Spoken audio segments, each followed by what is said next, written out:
Today we're talking about early extension. It's one of the biggest problems in the golf swing, and it happens when your pelvis moves closer to the golf ball on your downswing.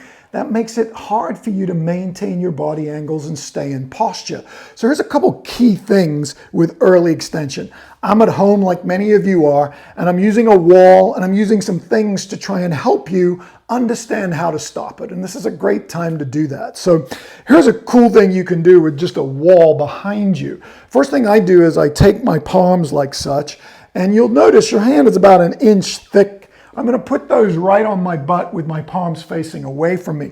Then I'm going to press my palms against the wall. So I've got my palms against the wall, and now I'm going to take them away, which means I've got about an inch gap between me and the wall. Now on the backswing, I'm going to do a simple pivot drill where I cross my arms across my chest. I'm going to rotate my left shoulder down and across, and as I do that, I'm going to make sure that my right hip or my trail hip moves back against the wall. So I've closed that 1 inch gap and now it's resting on the wall. Now, here's the key. Most players that early extend, they'll immediately start to come away from the wall on the downswing. And that can cause the club to drop behind you. It can cause the face to stay open. You could hit a block to the right for a right-handed golfer, or you could hit a hook or a block slice, depending on the club face position.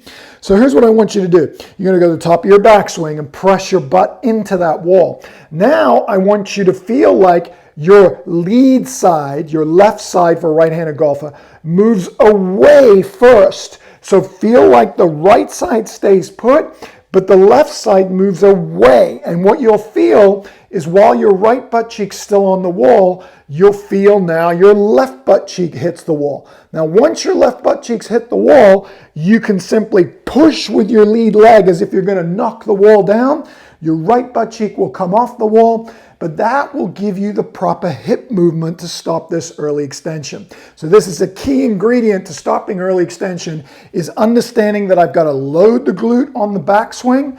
I've got to stay there as I separate my lead side away from my trail side. Once I feel that, I want to push against the ground and straighten my lead leg. That'll keep my chest down, your butt back, and that'll stop your early extension. It's another little drill to stop your early extension. So I've found a little volleyball here. You might find a soccer ball or basketball or something in the garage.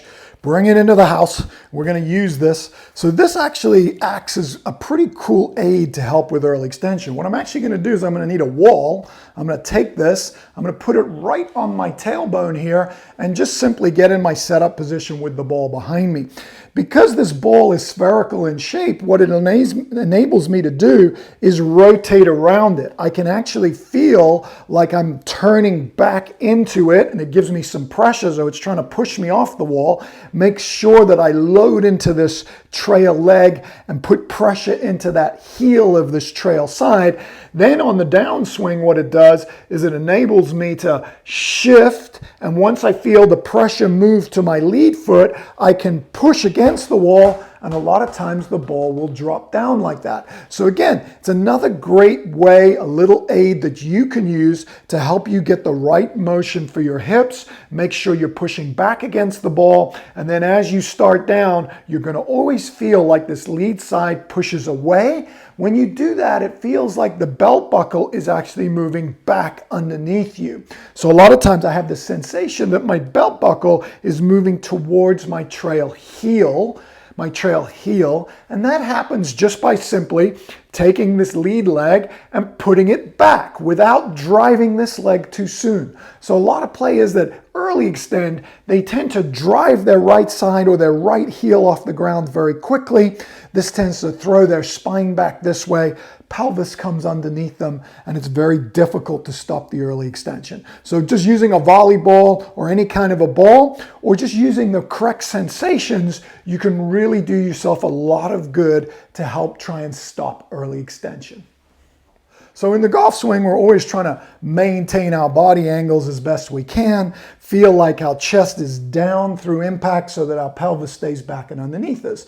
But for those of you that do early extend, there's a couple key body swing connections that we have to look at. And that is, the first one would be just checking internal, external hip rotation.